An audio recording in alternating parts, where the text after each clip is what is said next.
안녕하세요. 네, 안녕하세요. 반갑습니다. 반갑습니다. 예. 아, 근데 요새 코로나19 때문에 손소독 같이 하실까요? 네, 그래야죠. 네, 손 하시고요. 아, 이거 예, 감사합니다. 예, 교수님 안녕하세요. 네, 안녕하세요. 반갑습니다. 반갑습니다. 저희 한난에서 한난 TV를 개설하려고 합니다. 그래서 우리가 앞으로 풍부한 콘텐츠를 좀 마련하는데 저희들이 욕심을 좀 냈습니다. 세계적으로 유명하신 물리학자이시고 전혀 그렇진 않고요. 지금 경희대에서 교수님으로 강의하고 계시는 김상욱 교수님을 모셨습니다. 어떻게 할까요? 인사할까요? 아, 예, 네. 시청자 여러분 안녕하세요. 네, 안녕하세요. 예. 김상욱입니다. 예. 반갑습니다. 제가 개인적으로는 김상욱 교수님을 엄청나게 좋아합니다. 그리고 여기 들어오기 전에도 사전에 얘기를 했는데 너무 길어져 갖고 바로 방송으로 들어왔습니다만은 오늘 얘기가 좀 산으로 올라가지 않을까 이런 걱정도 있습니다. 제가 워낙 김상욱 교수님에 대한 것들에 궁금한 것이 많아서요. 예, 교수님 제 얘기는 어디서 들어보신 적은 없죠? 아, 이번 기회에 알게 됐죠? 네, 알게 됐습니다. 예, 예. 저도 꽤 괜찮은 놈입니다.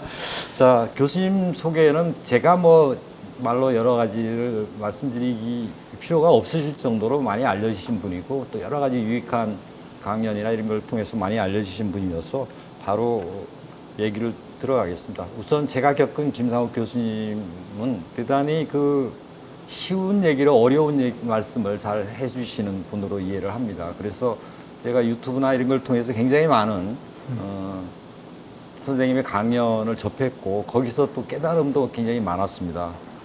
예를 든다면 우선 배니까 양자역학부터 물리학에 대한 궁금증이 많이 나는데 몇 가지만 도입부로서 네. 한번 전문가를 모처럼 모셨으니까 여쭤보도록 하겠습니다. 제가 본 것 중에 되게 인상적이었던 것 중에 하나가 갈릴레오 얘기였어요. 거기서 첫 번째 기억나는 명제가 뭐였었냐면 움직이는 것이 자연스럽다 이런. 아, 네. 그래서 그게 저는 굉장히 충격적으로 다가왔습니다. 제 경험상으로는 제 상식 속으로는 멈춰 있는 것이 자연스러울 것 같은데 저 생각을 어떻게 했을까? 조금만 제가 우선 궁금한 거 먼저 여쭤보는 거예요. 말씀 좀 해주실래요? 네, 일단 예상 못했던 질문이 지금 나오고 있어서 저는 여기 오면은 그 에너지에 대한 이야기만 할 줄 알았는데 물리학이라는 학문은 세상의 모든 것을 어떤 기본 입자들과 그 입자들의 움직임으로 설명하는 학문이에요. 그래서 이제 중요한 질문은 기본이 되는 입자가 무엇인지가 중요한 질문 중에 하나고요. 두 번째가 어떻게 움직이는가가 또 하나의 중요한 질문이고, 그 움직이는 것을 다루는 학문을 역학이라고 하는데, 역학에서는 이렇게 세상을 기술해요. 그러니까 가장 자연스러운 운동이 무엇인가부터 질문을 한 다음에, 가장 자연스럽다는 뜻은 그렇게 운동할 때 우리가 궁금해하거나 왜 그러는지를 묻지 말아야 한다는 뜻이에요. 그 자체가 자연스러우니까. 이유는 모르죠. 우주가 그렇게 주어진 거고요. 자연스러운 것에서 벗어나면 이제부터는 생각을 해봐야 되거든요. 그 이유가 뭘까? 이제 물론 여기에는 철학적으로는 인과율이라는 가정이 있어서 그래요. 즉 모든 결과에는 원인이 있기 때문에 그렇죠. 그래서 그 운동에 대한 가장 오래된 자연스러운 것에 대한 기준은 그 고대 그리스 철학까지 거슬러 올라가는데, 현재 주위를 보면 자연스러운 게 많이 있는데 다 정지해 있죠. 그래서 오랫동안 사람들은 정지한 것이 자연스럽다고 생각을 했고요. 그러니까 움직이면 설명을 했죠. 왜 그래야 하는지를. 근데 그렇게 설명하면 안 된다고 생각한 사람이 갈릴레오, 모두가 알고 계시는 그 유명한 갈릴레오고요. 거기서 물리학이 시작합니다. 그래서 물체가 정지해 있는 이유는 자연스러워서가 아니라 여기에 마찰이라는 추가적인 우리가 잘 인지 못하는 그런 다른 현상 때문에 멈춰 있는 거지, 원래는 일정한 속도로 움직이는 게 자연스러운 것이고 거기서 벗어나는 걸 설명해야 한다는 거였어요. 그래서 굉장히 별거 아닌 것 같지만 이 하나의 도약으로 이제 서양 사회는 그 고도의 과학기술 사회로 가기 시작합니다. 그래서 자연스럽다는 것이 뭔지도 지금 사람들이 많이 뭔가 아주 잘 모를 때, 특히 어떤 근본적인 질문을 해야 될 때에는 자연스러운 게 뭔지 생각을 해보시면 좋아요. 사실 굉장히 폭력적인 단어거든요. 한때 그 갈릴레오가 살던 시대에 자연스러운 인간이란 백인이어야 되고 중산층 계급이고 뭐 이런 식으로 사실 자연스러운 게 무언지를 규정하면 그렇지 않은 것들은 자연스럽지 않아서 그 당시에 장애가 있는 사람들은 죽었거든요. 신의 저주를 받았다거나. 그래서 굉장히 조심해서 써야 되는 단어이기도 해요. 자연스러운 게 뭔지 항상 한번 생각을 해보세요. 그러면 네. 의외로 많은 것들을 얻을 수 있어서 저희 물리학자들한테는 생명이 자연스럽지 않아요. 우주에는 다 죽어 있거든요. 그러니까 잠깐 살아났다가 죽는 거라서 그 진정한 그 어려운 질문은 왜 죽느냐가 아니라 왜 사느냐예요. 왜 살 수 있었냐예요. 여전히 풀리지 않는 문제고요.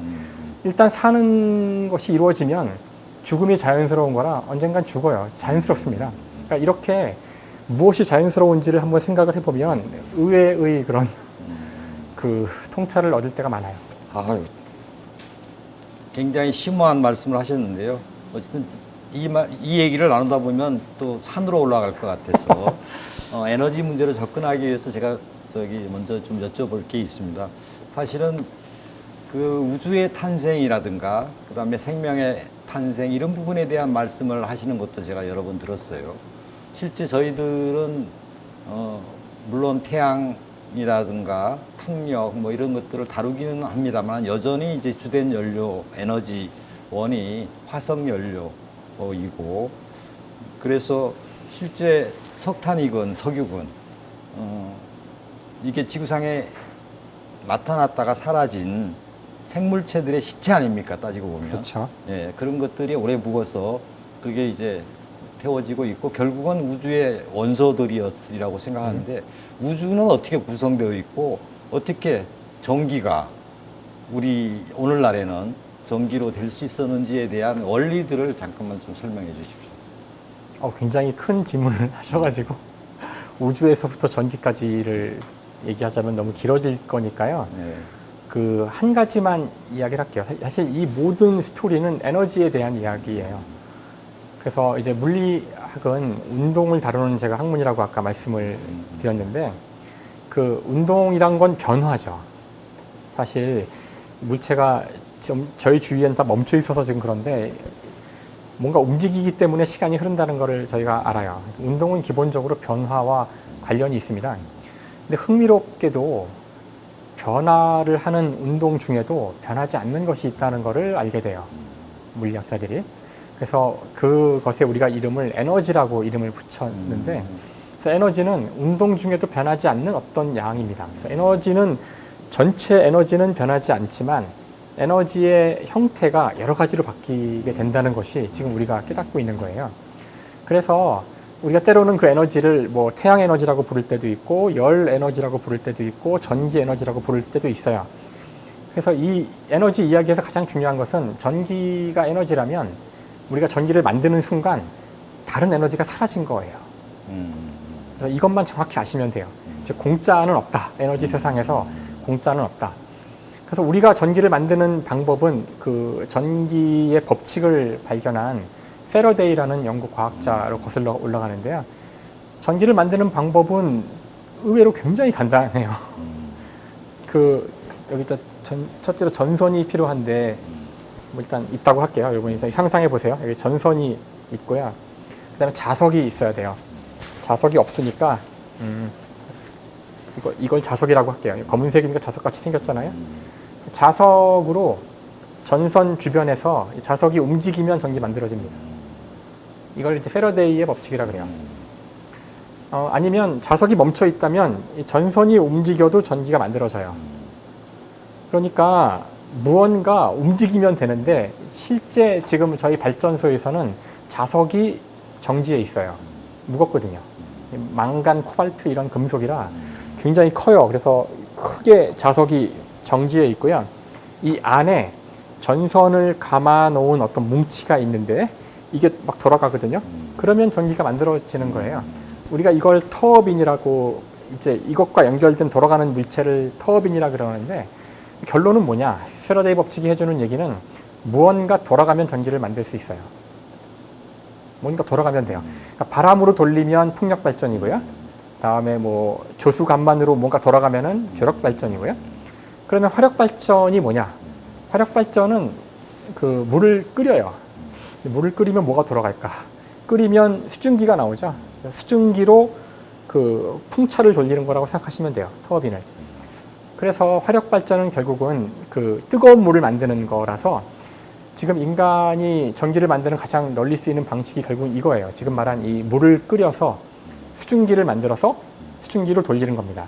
그래서 무엇으로 끓이느냐에 따라서 이걸 석탄으로 끓이면 석탄 화력 발전이고요. 가스로 끓이거나 뭐 아니면 특히 자연 상태에서 나오는 리퀴파이된 가스로 끓이면 LNG 이제 발전이 되는 거고요.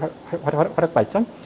원자력 발전도 마찬가지인데 방사능 물질은 열을 내기 때문에 그 열로 물을 끓이면 또 돌아가죠. 그래서 전기 에너지는 사실 그 무언가 이렇게 움직이면 만들 수 있어요.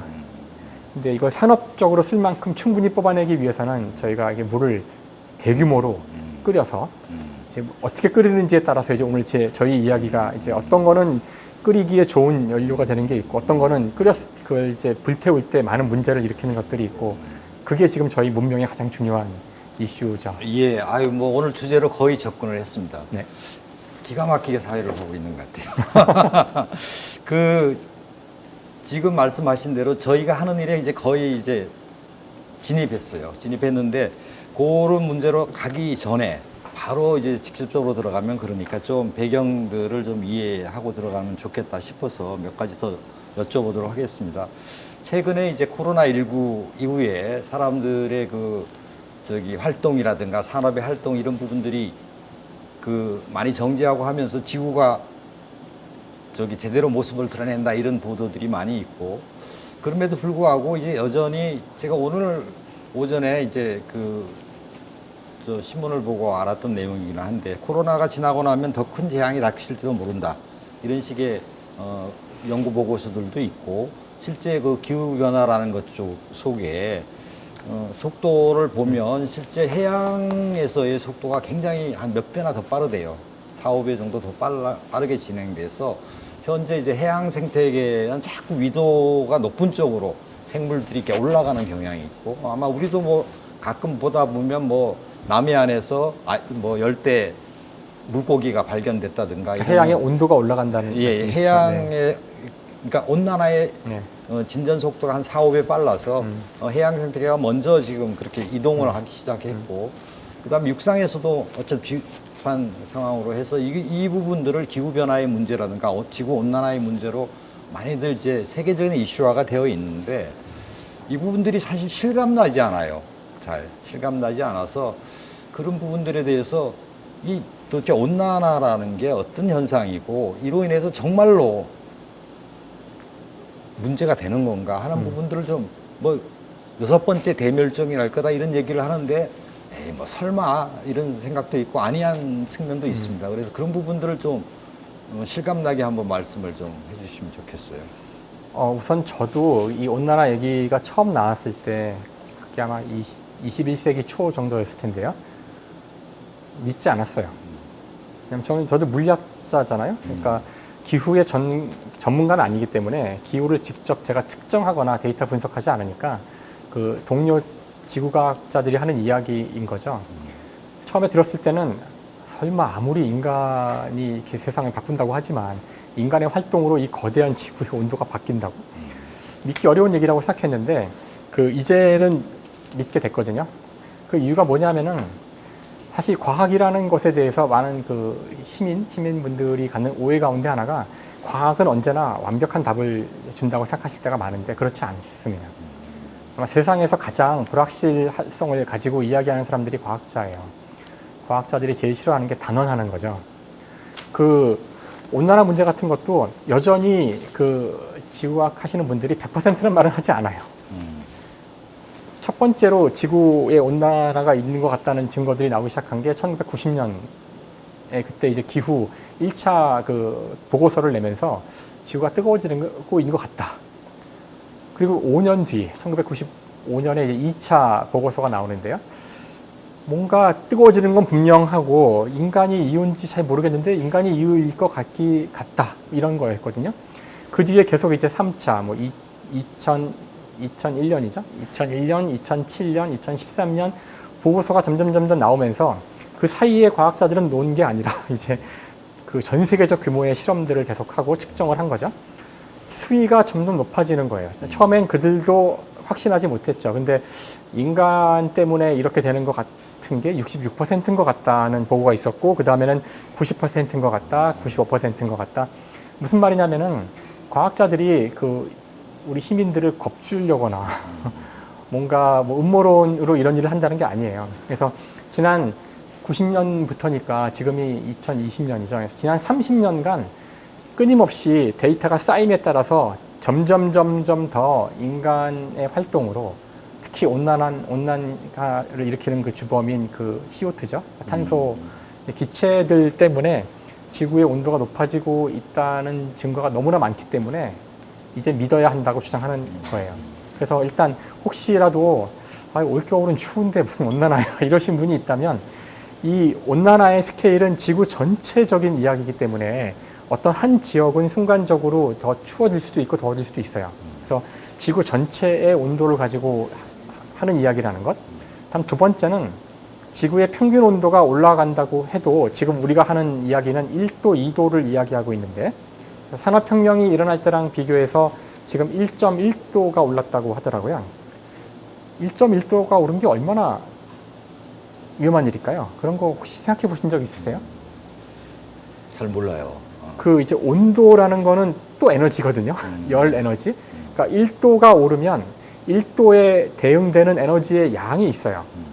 그 에너지의 양은 다른 여러 가지 것들로 만들 수 있는데, 아마 가장 비율을 들기 좋은 것이 원자폭탄이 터질 때에도 에너지가 나오거든요. 히로시마에 떨어진 원자폭탄을 가지고 그걸 우리가 터뜨려서 1도를 올리려면은, 산업혁명이 일어난 게 19세기 초니까 그때부터 지금까지 1도를 올리려면은 도대체 몇 개의 핵폭탄을 터뜨려야 되는지 계산할 수 있어요. 얼마나 될까요? 상상을 초월하실. 지구 전체를. 지구 전체의 온도를 1도 올리는데 어마어마한 에너지겠네요. 예, 기간은 19세기 초부터 지금까지죠. 그 기간 동안 계속 터뜨릴 거예요, 핵폭탄을. 그럼 몇 개를 터뜨려야 1도를 올릴 수 있느냐? 그러면 그거는 매초, 그러니까 지난 한 220년간 매초 4개씩 터뜨려야 돼요. 지금 저희 1초 지났죠? 또 4개 터뜨렸어요, 지금.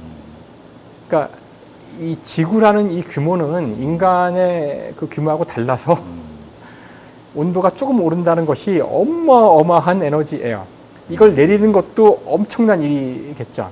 그래서 인간의 노력으로 뜨거워지는 게 아니라 인간의 활동으로 만들어진 기체가 태양으로부터 오는 엄청난 에너지를 담아서 뜨거워지는 거예요. 그러니까 그 여러분이 움직인다고 몸에서 열이 나는데 그걸로 뜨거워지는 게 아니에요. 그러니까 지구는 거대해서 인간의 활동 자체는 미미한데, 인간의 활동으로 나온 부산물인 주로 자동차나 석탄을 떼어서 나오는 그런 그 이산화탄소 기체들인데요. 그 기체는 태양광을 흡수를 해서 열을 머금고 있어요. 그래서 태양에서 오는 에너지를 머금어서 온도를 올리고 있는 거죠.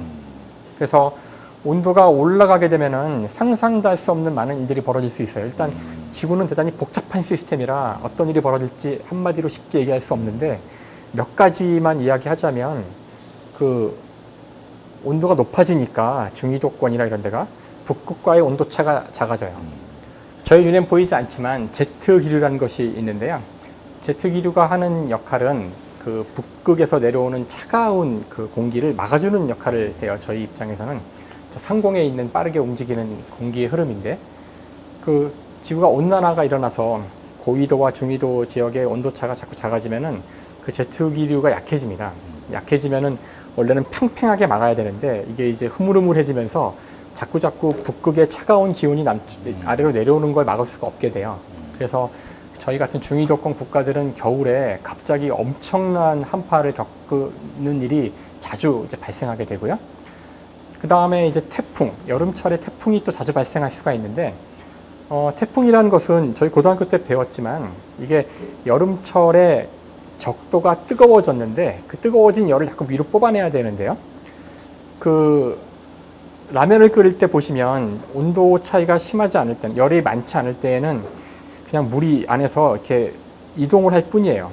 대류를 할 뿐인데 이제 많이 뜨거워지면 물이 막 부글부글 막 거품이 끓잖아요. 그게 바로 태풍이에요.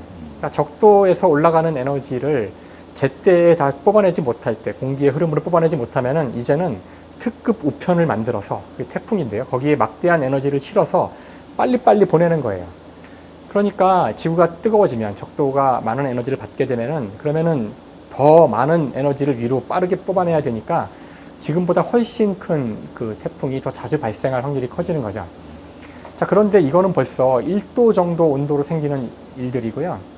지금 그 기후 협약에서는 2100년까지 2도 이상 높이면 안 된다, 이런 말들을 하고 있어요. 사실 과학자들도 이 온도가 자꾸 올라갈 때 어떤 일이 벌어질지를 정확히 알지 못해요. 지구가 워낙 복잡한 시스템이라. 그런데 왜 우리가 이런 숫자들을 집착하냐면은 그 기후에서의 그 티핑 포인트라는 게 있거든요.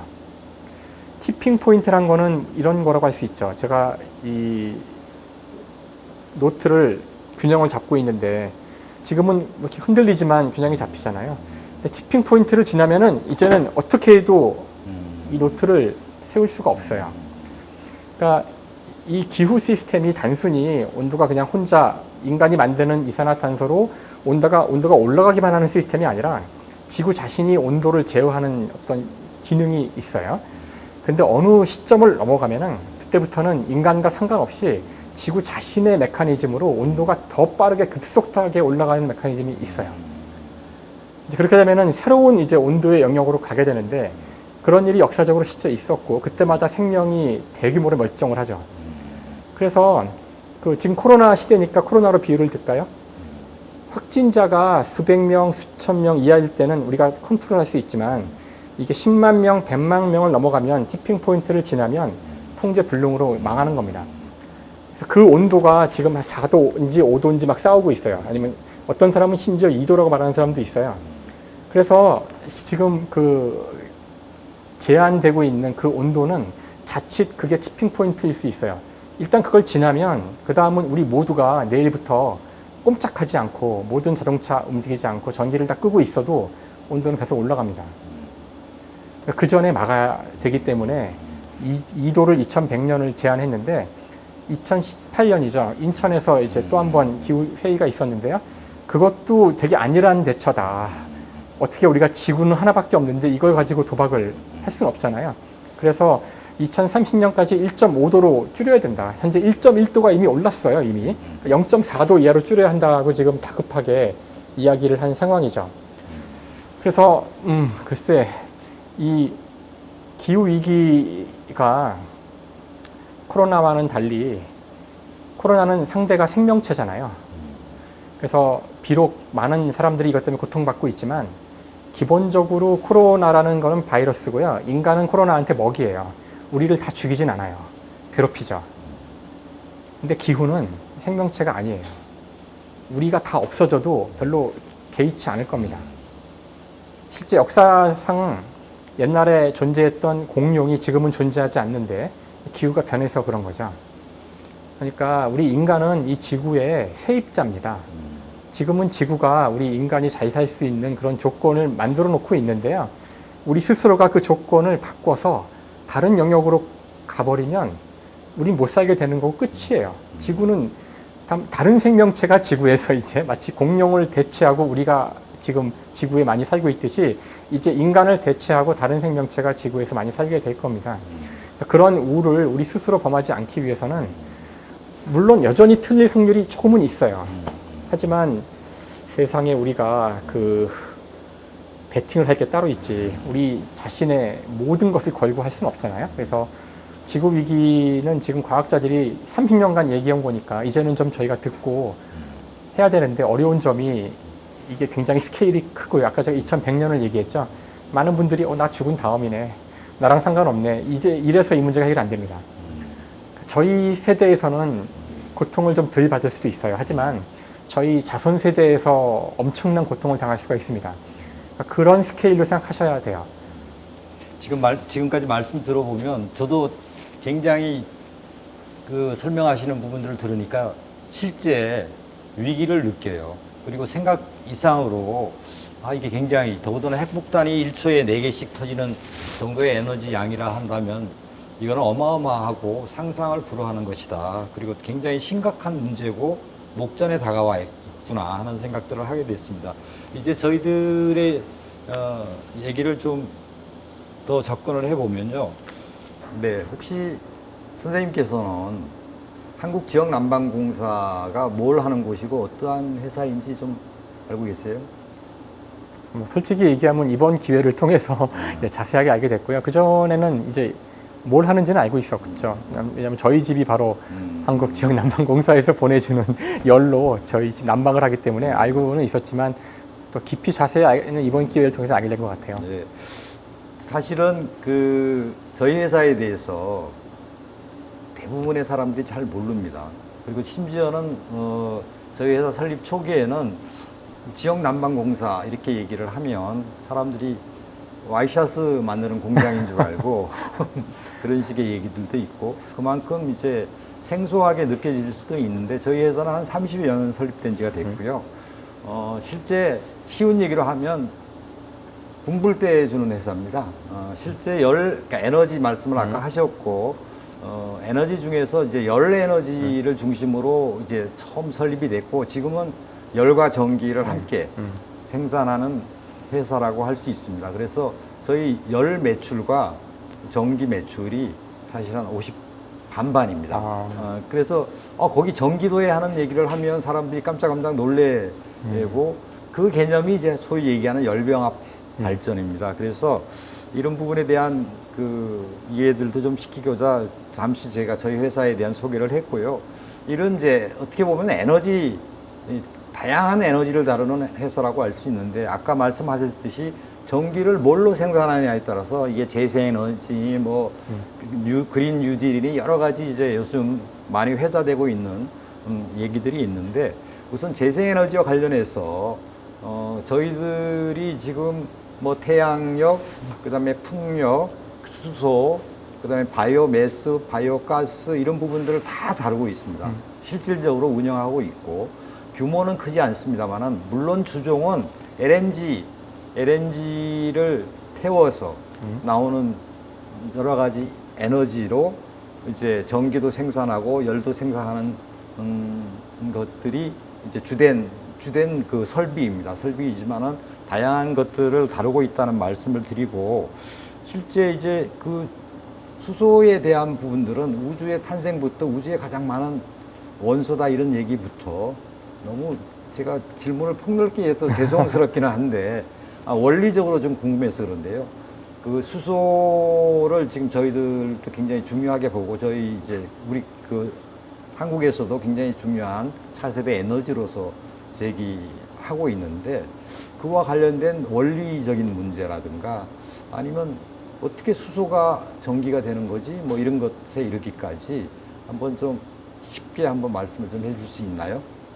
그 수소 에너지 관련해서는 많은 분들이 좀 혼란이 있으실 것 같긴 해요. 심지어 어떤 분은 수소 에너지라 그러면 수소 폭탄을 떠올리시면서 그거 아주 위험한 거 아니냐는 분도 이제 계시는데요. 이렇게 이야기를 해볼게요. 에너지를 이렇게 구분을 해볼 수도 있거든요. 에너지 어떤 원이 있고요. 에너지 원. 에너지 통화라는 게 있다고 생각할 수 있어요. 에너지 원은 바로 자연에 그냥 있는 것들인데 거기서 우리가 전기를 뽑아내는 거죠. 예를 들어서 아까 석탄 화력 발전은 자연에 있는 석탄을 캐다가 물을 끓이면 수증기 때문에 터빈 돌아가서 전기가 만들어지듯이 이런 거는 자연에서 오는 에너지 원들에 들어가요. 바람도 어떻게 보면 다른 에너지 원일 수 있고 원자력 발전에 쓰이는 방사능 물질, 우라늄도 에너지 원인 거죠. 수소는 어디에 들어가느냐? 수소는 일종의 에너지로 보자면은 에너지 통화 같은 거예요. 무슨 말이냐면은 전기도 에너지 통화죠. 우리 주변에 전기는 없어요. 전기는 만들어서 그걸 마치 현금같이 사용하는 겁니다. 유통시키고 하는 거죠. 그래서 수소도 역시 우리 주위에 없어요. 그 우주에서 가장 많은 게 수소지만 놀랍게도 수소는 항상 무언가와 결합돼 있어요. 홀로 다니질 않습니다. 왜냐하면 홀로 있기에는 너무나 가벼워서 수소 분자가 되는 순간 다 날아가 버리거든요. 그래서 우리 주위에는 수소 천지지만 대부분 물과 같이 있거나 다른 그 탄소나 이런 것들과 결합돼 있어요. 그래서 우리가 수소를 사용한다는 얘기는 일단 가공을 해서 수소를 떼내야 돼요. 그러니까 마치 전기처럼 떼내어진 수소는 화폐처럼 쓸 수 있죠. 그래서 이 수소가 만약에 여기 이렇게 있다면은 이제 이 수소를 가지고 가서 이걸로 뭐 산소랑 결합시키면은 여기서 열이 발생하는데 뭐 그런 걸로 전기를 만들 수도 있고요. 이런 식으로 이제 2차로 사용되는 어떤 그 에너지의 어떤 통화랄까? 그게 수소입니다. 그래서 이제 지금 저희가 수소를 그 에너지 통화로 사용할 때 장점이 있다면 수소를 사용하면 탄소가 여기 전혀 개입하지 않았기 때문에 여러분이 지금 하는 이야기를 완전히 깊게 이해하시려면 화학을 조금만 공부하시면 아실 수가 있는 내용이라 어렵진 않은데요. 어쨌든 지금까지 이야기한 석탄이든 모든 화석 연료는 기본적으로 탄소가 다 있어요. 탄소가 다 있습니다. 거기에 산소를 갖다 넣으면 불이 붙어요. 그게 모든 원리예요. 인간이 살아갈 때도 단백질이고 뭐 탄수화물이고 지방이고 간에 그게 타는 원리나 그 석유가 타는 원리나 뭐 LNG나 모든 게 다 탄소가 다 들어가 있어요. 그런데 사실 이 물체가 탈 때 탄소는 그렇게 중요하진 않아요. 탄소가 뼈다귀라 그런 거지, 뼈대를 잃어서 그런 거지. 여기서 일어나는 가장 중요한 반응은 탄소 주위에 있는 수소와 우리 주위에 있는 산소가 결합하는 겁니다. 그래서 만약에 탄소 없이 수소만 우리가 가질 수만 있다면 그 수소와 산소를 결합시켜도 충분히 에너지가 나오거든요. 그게 이제 수소 에너지의 핵심이 되는 거죠. 그래서 수소로만 우리가 운영할 수 있다면 그런 그 이산화탄소 같은 온난 기체를 만들지 않는 동력이 되기 때문에 자동차가 움직여도 그 매연가스가 나오지 않는 그 부산물로 물이 나오니까 정말 청정 에너지이긴 해요. 자, 근데 문제가 뭐냐면은 수소를 어디서 얻냐는 거예요. 수소를 어떻게 얻냐에 따라서 이제 상황이 달라질 텐데 수소를 공짜로만 주면은 수소는 이 우주에서 가장 좋은 에너지원이지만 지금은 수소를 떼내야 돼요. 그래서 떼내기 위해서는 전기로 떼낼 수도 있고요. 그러면 전기를 먼저 만들어서 그 전기로 또 수소를 만들어서 다시 사용하는 거니까 이건 사실 어떻게 보면은 그 문제를 해결한 게 아니라 문제를 수소를 만드는 전기로 떠넘긴 거죠. 이 전기는 어떻게 얻을 건가요? 이 전기 얻으려면 또 화력 발전을 하든 뭘 또 해야 되잖아요. 아니면은 그 화학적인 방법으로 떼낼 수도 있어요. 화학적 방법으로. 근데 그걸 하기에는 여전히 그 거기에 들어가는 촉매라든가 여러 가지 기술들이 다 개발이 안 돼 있거든요. 그래서 지금 가장 큰 문제는 수소를 얻는 방법이 안정적이지 않다는 것. 그 다음에 이 수소를 이용해서 우리가 에너지를 막 쓰려면은 지금도 여러분이 자동차를 타지만 자동차에 들어가는 가솔린이라는 에너지를 마음대로 쓸 수 있기 위해서는 여기저기 스테이션들이 필요하죠. 주유소가 있어야 되고 그 주유소로 그 기름이 공급돼야 되고 공급 라인이 저기 사우디아라비아부터 서울까지가 라인이 있다는 뜻이잖아요. 물론 배를 타고 이동하지만 그런 공급 라인이 있어야 되고 기름을 저장할 수 있어야 되고 그래요. 수소도 우리가 이거를 막 사용하려면 그런 인프라 구조가 필요한데 현재 단 한 대의 스테이션도 없죠. 이제부터 만들어 가야 되는 거고 수소를 저장하는 기술도 지금 이건 기체이기 때문에 엄청난 부피의 저장 창고가 필요하거나 아니면 압력을 가해서 이제 보관해야 되는데 압력을 가하면 굉장히 위험해요. 폭발할 수 있고요. 아예 액체를 만들면 좋은데 LNG 같이.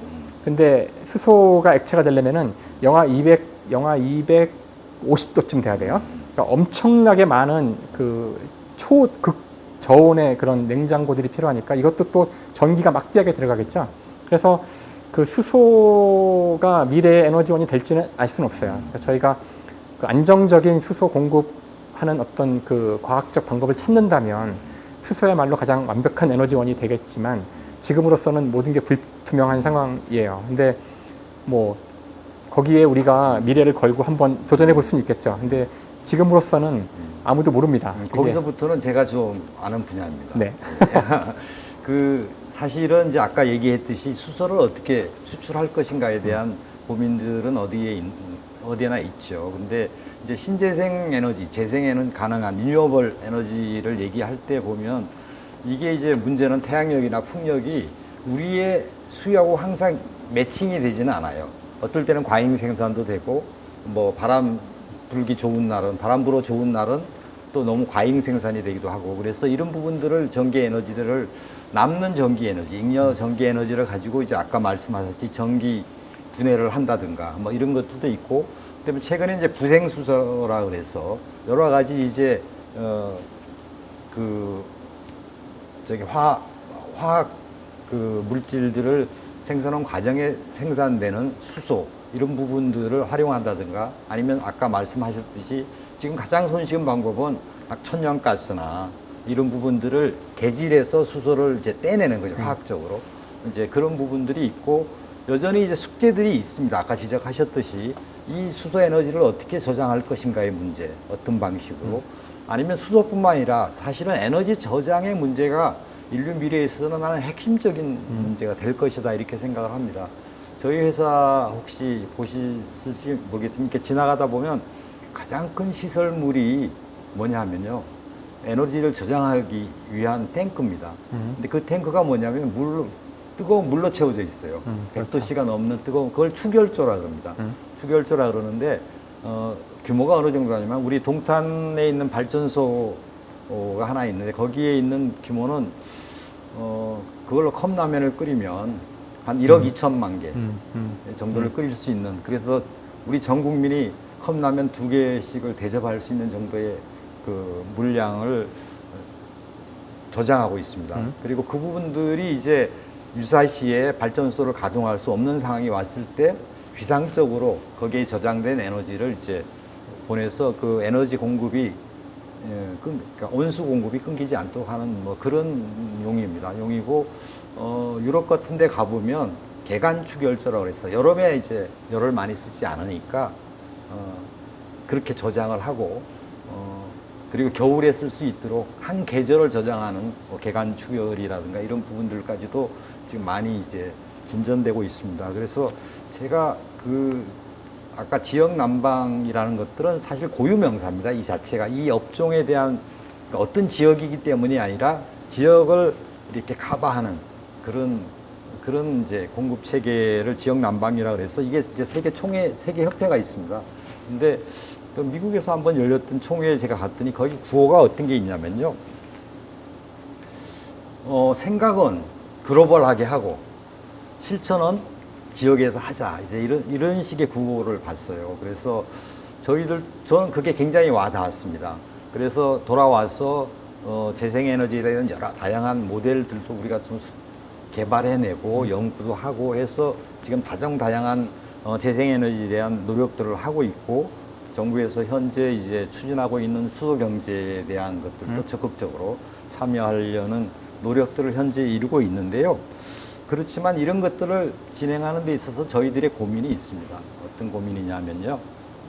이게 이제 그 재생에너지든 아니면 여러 가지 에너지 추출 방식에서 갖고 있는 여러 가지 오해들도 있습니다. 예를 든다면 얼마 전에 저희들이 강서지구에 그 수소 거기가 공영차고지입니다. 그러니까 버스들이 주차장이죠. 버스들 있는 주차장이 거기에 이제 수소 생산 시설을 가지고 그 수소 충전소와 함께 건설하려는 계획이 있고 실제 국가적으로도 다 이제 허가까지 났는데 그 부분 관계에서 사실은 주민들의 이 많은 문제 제기를 해서 결국은 진행되지 못하고 일단 중단된 상태이고 그때 마침 무슨 일이 있었냐면 그것을 추진하는 과정에서 이제 강릉에서 그 아마 실험실 저희들하고 이게 구조는 다릅니다만은 강릉 그 수소 관련 실험실에서 이제 폭발 사고가 있어서 사람들이 다치고 죽고하는 문제들이 있었습니다. 그래서 그것들에 대한 이제 위험도 아까 수소폭탄처럼 이해하는 그건 아니죠. 네. 상황들이 다른 겁니다. 오다 보니까 이제 그런 문제가 있는데 또 한 가지 예를 든다면 저희들이 나주 아시죠? 나주. 네. 나주에 가면 이제 저희들이 폐기물 에너지화 정책의 일환으로서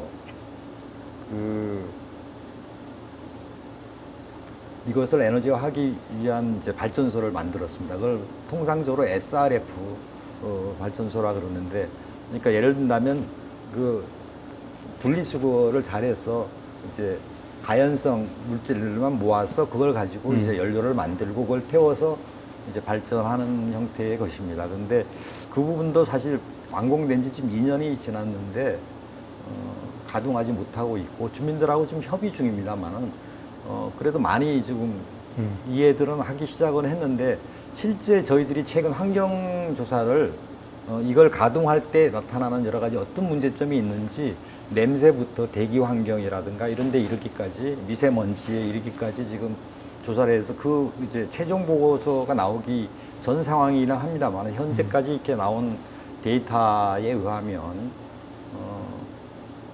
그 굉장히 예를 들어서 LNG 발전소와 비교해도 뭐 이렇게 떨어지지 않는 정도의 이제 환경에 미치는 영향들을 어느 정도는 이제 확인이 되고 있는데, 그러니까 그 환경에 대한 오해도 있고, 그다음에 야 쓰레기 태우는 데 아니냐 결국은 이제 이런 부분에 대한 불신도 있고, 그래서 결국은 그거를 설득하고 이해시키는 문제들이 굉장히 큰 고민거리거든요.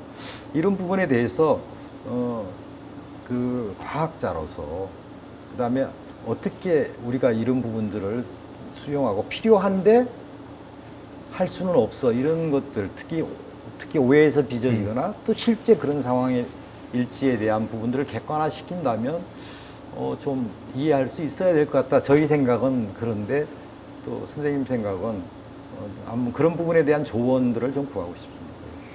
일단 그 많은 분들이 아까도 설명하셨듯이 한국 지역 난방공사에서 뭘 하는지를 잘 모르실 수도 있을 것 같고, 제가 이제 여기서 이런 이제 프로그램 이거 섭외가 왔을 때 이거는 나가서 얘기하는 게 좋을 것 같다는 생각을 한 것도 우리 사회의 현재로서 저희가 에너지 문제에서 할 수 있는 중요한 어떤 의미 있는 시도들이거든요. 그래서 얘기를 좀 하려고 나왔는데요. 아까 제가 온난화 이야기를 했잖아요. 온난화에서 문제가 되는 게 바로 온실 기체가 문제가 되는 거고요. 온실 기체가 어떻게 만들어지는지를 쭉 리스트를 만들어 보면은 거의 90% 이상이 에너지에서 와요. 에너지를 생산하고 만들고 이런 데서 와요. 에너지를 사용하는 데서 오는 거죠. 에너지를 사용하는 데가 어딘지를 이제 보면은 이제 우리나라 같은 경우죠. 우리나라 2018년 데이터였던 것 같은데 전기를 만드는 데서 한 40% 정도가 와요. 그리고 산업에서 각종 활동들을 하니까 거기서도 이산화탄소가 나오는데 공장에서 온갖 이유로 그것이 그 다음 한 7%인가 20몇 %가 되고요. 자동차 이제 움직이는 자동차가 한 15, 6% 정도 돼요.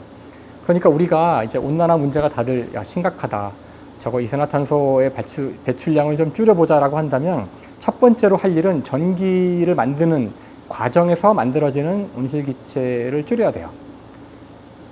제가 최후로 이제 제 답을 이야기하겠지만 일단 첫 번째 할 수 있는 일은 그러니까 발전소를 셧다운 시키면 되는데 여러분이 전기를 못 쓰잖아요. 그러면은 가장 많이 그런 온실 기체를 만드는 그 발전소 타입이 바로 석탄 화력 발전소가 될 텐데, 그럼 석탄 화력 발전소 말고 대안이 뭐냐? 이런 질문들이 나올 수밖에 없는 거예요.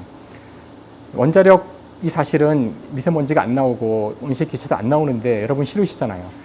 이제 사람들이 원자력 발전에 대한 그 두려움이 있기 때문에 못 하는 거고, 신재생 에너지 말이 나오지만 여전히 우리 굉장히 그 퍼센트 작고 여전히 그걸로 우리 대한민국 국민이 사용하기에 충분한 전기를 못 만들어요. 여러분들이 욕심을 더 줄이시거나 그러지 않으면은 지금처럼 쓰시면서는 재생 에너지를 현재 할 수 없습니다.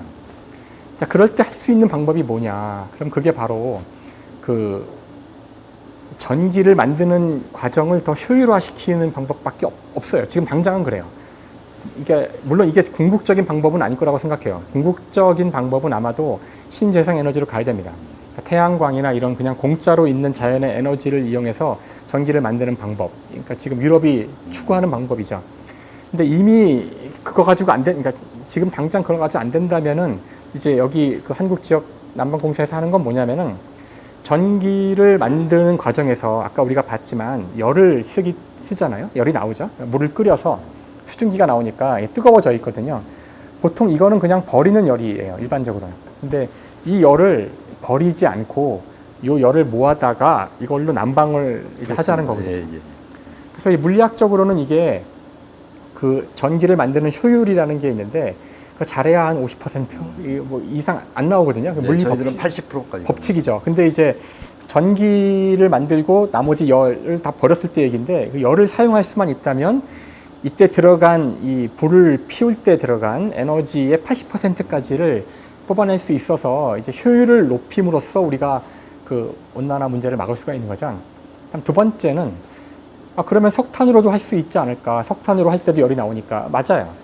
그러니까 사실 이 방식 열 병합 발전소라는 건데요. 열 병합 발전소는 열이 나오면서 전기가 만들어지면 다 가능합니다.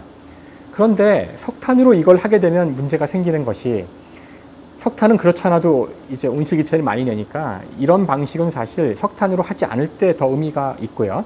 그다음에 열을 이용하기 위해서는 열을 공급받는 그 사람들이 근처에 있어야 돼요.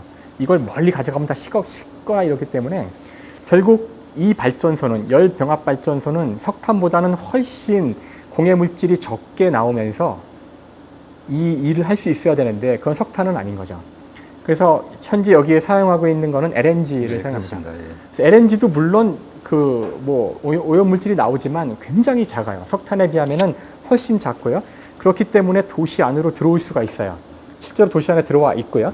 도시 안에 들어와 있으니까 가까운 곳으로 열을 보낼 수 있고요. 그래서 뭐 완전히 공해를 전혀 배출하지 않는다. 이건 거짓말. 그럴 수는 없어요. 원래 그렇게는 되지 않습니다.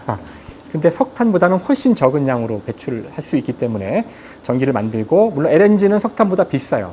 비싸지만 도시 안으로 들어왔기 때문에 또 효율이 높아졌거든요. 그러니까 지금 현재는 그 화력 발전, 석탄 화력 발전소든 원자력 발전소든 이게 위험하거나 뭐 공해 물질을 배출하기 때문에 도시 바깥에 있고 송전선으로 끌어오죠. 이것도 굉장히 많은 또 문제를 일으키잖아요. 송전선이 자기 머리 위로 지나가는 것 때문에 싸우고 이러는데 그런 문제가 없죠. 안에 들어와 있으니까.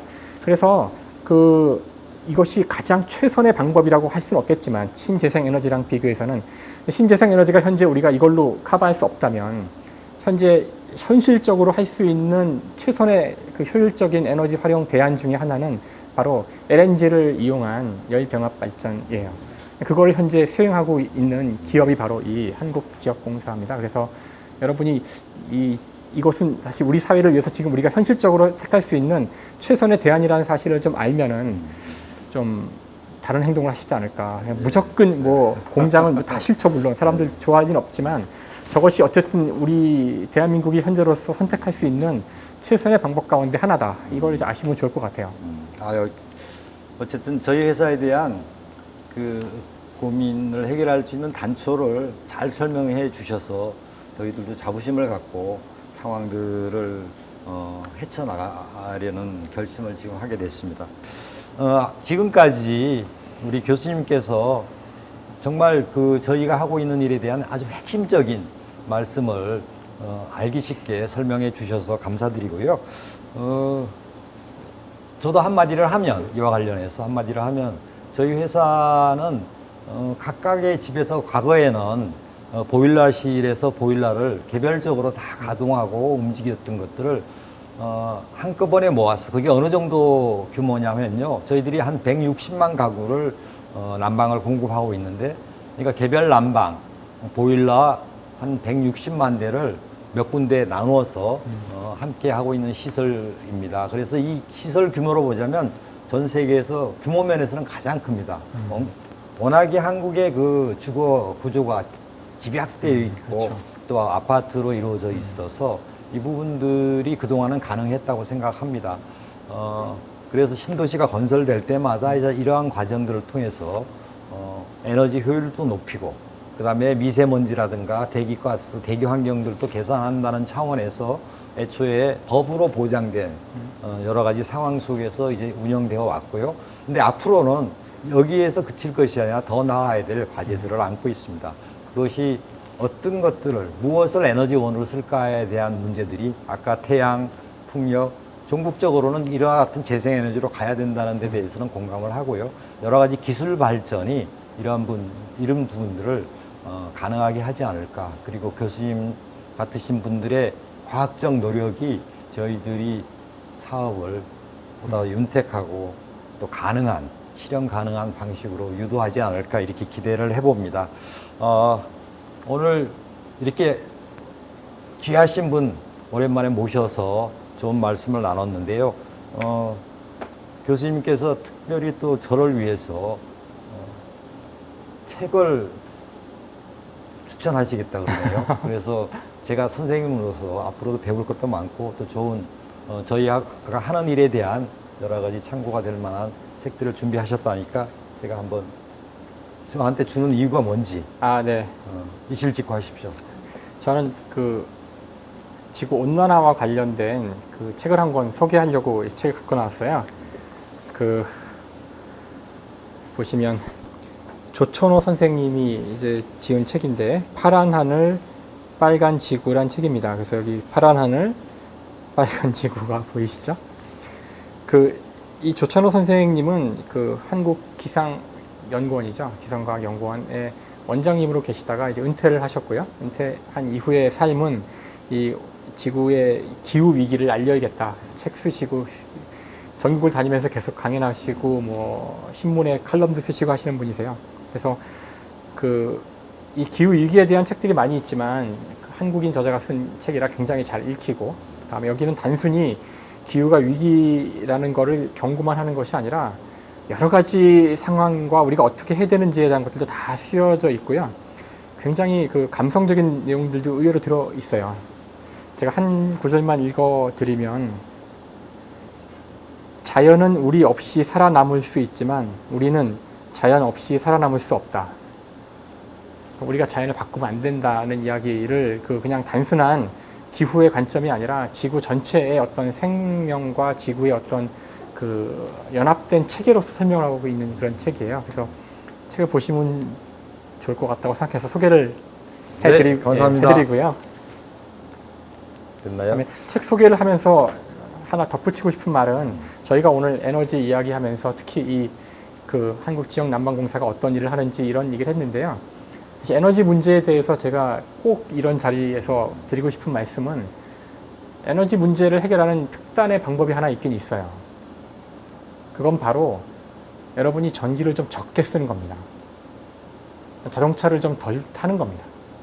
그래서 이 온난화 위기, 이 기후 위기에서 전 세계 모든 사람들한테 가는 똑같은 메시지가 있어요. 조금 더 불편하게 살면 해결되는 문제예요, 사실은. 우리가 더 존재하지 않는 새로운 기술과 지금 이런 오만 가지 노력과 이런 모든 것을 하는 것 말고도 아주 쉽게 해결할 수가 있는데, 아주 조금만 불편해지면 해결이 바로 되는, 저희가 지금 코로나 때문에 그걸 보고 있잖아요. 그래서 자꾸 과학자들한테 이걸 요구하고, 다음에 정부에게 요구를 하는 것도 중요하겠지만, 다음에 이런 많은 노력이 있어야 하겠지만, 더 중요한 것은 우리 하나하나가 에너지를 아껴야 된다는 생각을 가지면 의외로 아주 쉽게 해결되는 문제라는 사실을 꼭 말씀드리고 싶어요. 저희들은 기업이기 때문에 어쨌든 지금 하신 말씀을 명심하겠습니다. 그래서 열과 전기를 조금 덜 파는 것을 감수하겠습니다. 지구를 지키는 일이라면. 자, 저도 선물을 받았으니까 저도 보답을 해야 될 것 같았어요. 제가 소개하고 싶은 책은 지금 최근에 이제 그 그린 뉴딜에 대한 얘기가 많아서 제가 한 권 골랐습니다. 저희 회사에 대한 이해도 높이고, 또 글로벌적으로는 세계적으로는 어떤 흐름들이 있고 이런 논의가 어떻게 진행되고 있는가를 좀 소개하는 책자이기도 하고요. 제러미 리프킨 교수는 저로서는 굉장히 제가 좋아하는 학자입니다. 그래서 과거에 그 공존의 시대라든가 유로피안 드림, 그다음에 제3차 산업혁명 등등을 통해서 제가 에너지 회사에 오기까지 저에게 영감을 불어넣었던 분이어서 특히 이 책이 발간됐다는 얘기를 듣고 굉장히 반갑게 책을 사서, 아직 바빠서 다 읽어보지는 못하고 한 반쯤 봤습니다. 예, 이 책을 네, 선물로 감사합니다. 드립니다. 예, 예. 감사합니다. 책 감사합니다. 잘 보겠습니다. 예, 감사합니다. 열심히 공부할게요. 네. 예. 오늘 그 동영상을 통해서 많은 분들에게 기후변화에 대한 관심, 그리고 저희 지역난방공사에 대한 내용, 이런 부분들이 좀 도움이 되었으면 좋겠다는 생각을 하고요. 좋은 말씀 해주신 김장욱 교수님께 진심에서 우러나는 감사의 말씀. 네, 감사합니다. 드립니다. 네, 예. 감사합니다. 그 다음에 또 궁금한 거 있으면 또 이러한 좋으신 분들 모셔서 궁금해 하시는 주제를 중심으로 얘기를 나누는 시간을 또 갖도록 하겠습니다. 감사합니다. 네, 감사합니다.